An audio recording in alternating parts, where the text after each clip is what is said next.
Selamat pagi Bapak Ibu dan Saudara-saudara. Mengawali hari ini, marilah kita disapa oleh firman Tuhan. Bapa di dalam surga, karena rahmat-Mu lah kami boleh menikmati hari yang baru ini. Karena kasih-Mu Tuhan, Kau telah memelihara kami. Maka biarlah melewati hari ini, kami mau diingatkan akan kebenaran firman-Mu. Terpujilah Engkau ya Tuhan. Amin. Bapak, Ibu, dan Saudara-saudara, pada waktu Tuhan Yesus dan murid-muridnya bersama-sama di Galilea, Ia berkata kepada mereka, "Anak manusia akan diserahkan ke dalam tangan manusia, dan mereka akan membunuh Dia. Dan pada hari ketiga Ia akan dibangkitkan." Hati murid-muridnya itu pun sedih sekali. Ketika Yesus dan murid-muridnya tiba di Kapernaum, datanglah pemungut pajak bait Allah kepada Petrus dan berkata, "Apakah gurumu tidak membayar pajak sebesar 2 dirham itu?" Jawabnya, "Memang membayar." Ketika Petrus masuk ke rumah, Tuhan Yesus mendahuluinya dengan pertanyaan, "Apakah pendapatmu, Simon? Dari siapakah raja-raja dunia ini memungut bea atau pajak? Dari rakyatnya atau dari orang asing?" Jawab Petrus, "Dari orang asing." Lalu kata Yesus kepadanya, "Jadi bebaslah rakyatnya. Tetapi supaya jangan kita membuat mereka gusar, pergilah memancing ke danau. Tangkaplah ikan pertama yang kau pancing dan bukalah mulutnya. Maka engkau akan menemukan mata uang 4 dirham di dalamnya. Ambillah itu dan bayarkanlah kepada mereka, bagiku dan bagimu juga."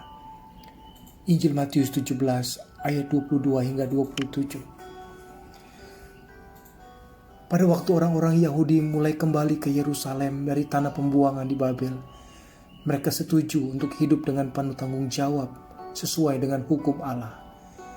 Jika sebelumnya para raja Persia memberikan tunjangan dana untuk terselenggaranya kebaktian di Bait Allah, maka sekarang komunitas Yahudi berjanji untuk memberi sumbangan guna menunjang upacara kebaktian reguler dari sumber daya mereka sendiri, baik warga yang kaya maupun yang miskin.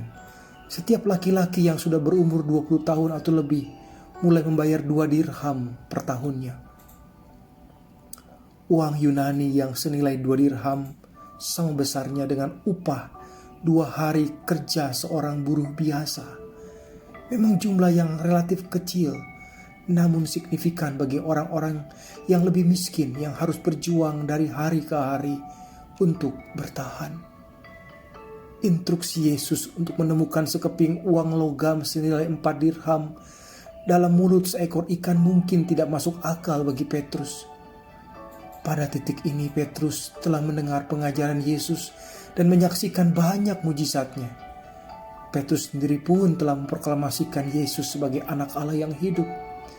Namun demikian, seperti kita, Petrus masih harus belajar lebih lagi tentang siapa Yesus sebenarnya, dan juga tentang kebebasan yang diberikannya kepada semua anak-anak Allah.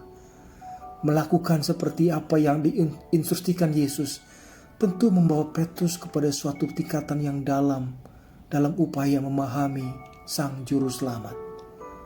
Kemudian Yesus mengidentifikasikan dirinya dengan anak-anak raja yang tidak diwajibkan untuk membayar pajak kepada ayah mereka yang raja. Maksudnya bahwa dia tidak perlu membayar pajak keagamaan untuk pemeliharaan rumah ibadat, karena dia adalah putra dari sang pemilik rumah ibadat itu. Yesus juga mengatakan hal yang sama kepada Petrus. Allah telah memanggil kita semua untuk menjadi pewaris kerajaannya, dan melalui darahnya martabat kita dipulihkan. Yesus telah memberikan lebih daripada sekedar membayar jalan kita menuju kerajaan surga. masuk ke dalam hadirat-Nya, dan kemampuan untuk mendengar suaranya sekarang adalah anugerah bagi kita. Seperti dibayarkan pajak bait Allah, dan oleh Yesus merupakan anugerah bagi Petrus. Sekarang Yesus minta agar persembahan kita di gereja datang dari sebuah hati yang penuh rasa syukur dan suatu hasrat untuk ikut ambil bagian di dalam karyanya. Saudara-saudara, kita harus bermurah hati kepada Allah maupun kepada sesama kita.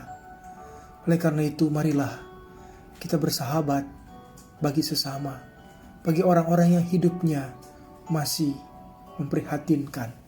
Marilah kita mengasihi mereka sepenuh hati, supaya mereka juga dapat mengalami kasih Tuhan dan menerima anugerah Tuhan. Amin. Bapa Surgawi, Engkaulah yang begitu membuat kami diberkati, dan Engkaulah yang membuat diri kami disebut sebagai anak-anak-Mu, yang diajak untuk juga mengasihi-Mu dan mengasihi sesama.